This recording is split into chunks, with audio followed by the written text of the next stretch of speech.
Hello everyone, this is Alejandra Gomez with creatingwithali.com, and today I want to share with you an easy way to create multiple cards in a very easy way by following the shitloads of cards. This is something that I just find out, by the way, and what was really fun it was to see that sometimes, you know how I love using inspiration from other cards, and I found that some of the cards that I loved and I've used as inspiration have actually been from a shitload. I didn't know that until I found her YouTube channel, and this is called Me Crafty Al, and I'll put a description on this video. But what was really cool was just to realize that I have used some of her sketches without really knowing it, because again, I most of the times just go look at cards.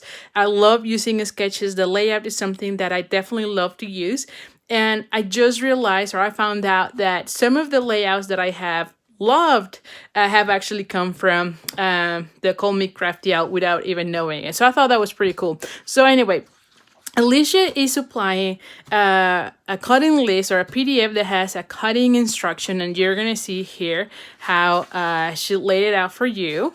And so you can download this one, and again, I'll put this in the link at the description of this video so that you can go ahead, subscribe to her channel, get the PDF, because the cool thing is that when you follow her instructions, you're going to be able to make 12 cards in an easy way. The other thing that I love about her is that she also gives you the sketch, but also helps you maximize the paper as you're cutting it. So for instance, she pretty much in this one tells you cut 2 sheets of the 12 by 12 paper, and then you can come up with 12 cards using the 2 sheets. So I thought that was super smart, and I definitely love that.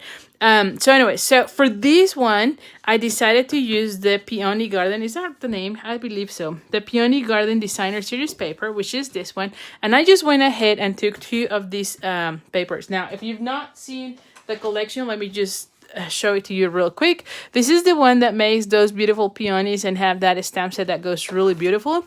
I have here the stamp set so you can see it, because I actually use this peony image as well as the sentiment. I wanted to have thank you cards, and I thought this was going to be the perfect way to do so. So as you can see here, it comes with the designer series paper, also the gems, which you're going to see that I've used. And then there's also this gray ribbon. Now, in my case, I decided to use another ribbon, which was in the petal pink, just because I still have some. Now, this has already retired, but don't worry about it. You can make this one super easy.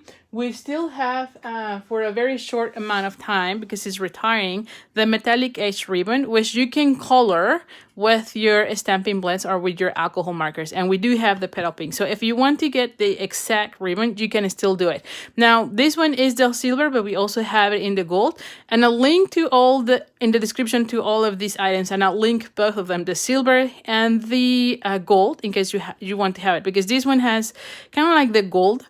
And again, you can recreate. I know it's a retiring, but I think you can still make it. Now, if you're watching this video once it has been retired and there's no longer that ribbon, you can use then the seam binding ribbon and also color it. So you just need a whisper white or a white ribbon, and then just color it. It will look amazing, believe me. So anyway, so let's go and see the cards that I made, right? Okay, so for this one, and let me put this one out of the way so that I can show you. And here are the cards that I made. Now, I have here ticks. I just wanted to share it with you. But you can see how easy it was, right? Now, you're going to be seeing that I also can play a little bit with the gems. Like I mentioned, those gems have both the like a clear, a petal pink, and also like a pearl white. And so I use them all. You can see them. In some cases, I use them here. In some others, I use them there. And honestly, for this one, I just went ahead and looked at where the gray pattern was, and this is where I added my gems. That was something that I did.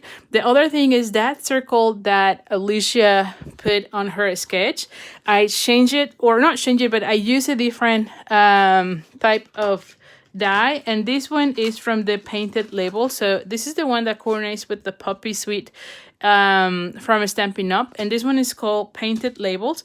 But this is one of my favorites because it gives the impression as if you have multiple layers there of like a little twine in a way, but it's actually cardstock. So this is by far one of my favorites. Another one that I use and I laid it up is the Stitches Frameless, which if you know, this one is soon retiring. So you can still get those on my store, and believe me, this is one of those dies that I use 100% almost all the time in my cards. So definitely get it while you still can, because the beauty is that not only cuts the circles, but it also leaves some stitch marks. And this particular set actually has the squares and the ovals. So you can see here I have ovals, the circles, which you can see I use them all the time, and then you have a square. So this is one of those that definitely you will be using over and over and over, believe me. And then the other thing that I added, so a little bit of things here. All the time when you're playing with the sketches, you could be changing something. So like in this case, I decided I want to have a bow. I didn't want to have that escalope edge, and I wanted to add the gems. So little things like that, or another banner, I should say. Sorry, I didn't want to have my sentiment inside, but I wanted to have another banner. So you could do minor changes or little tweaks to make your cards unique to you. And you can see in some cases I put a little bit up, others more like a line, and then some others down. All of them look beautiful. Just play with it. You're gonna love it. And so you can see how easy, really, it was super easy for me to make all these cards. And hold on, let me just show you here the other ones. And I mean, when you're needing that many thank you cards, holy cow, these make it so much easier. So definitely, thank you so much, Alicia. I've just enjoyed using your sheetlets. I'm sure I'm going to be using them more often. And definitely go ahead and get her PDF instructions so that you can make your own. So thank you so much. If you are new to my channel, by all means, please subscribe to my channel. Share this video if you like it. I post regularly. So hopefully I'll see you here soon. So anyway, so thank you so much, and I'll see you soon. Bye for now.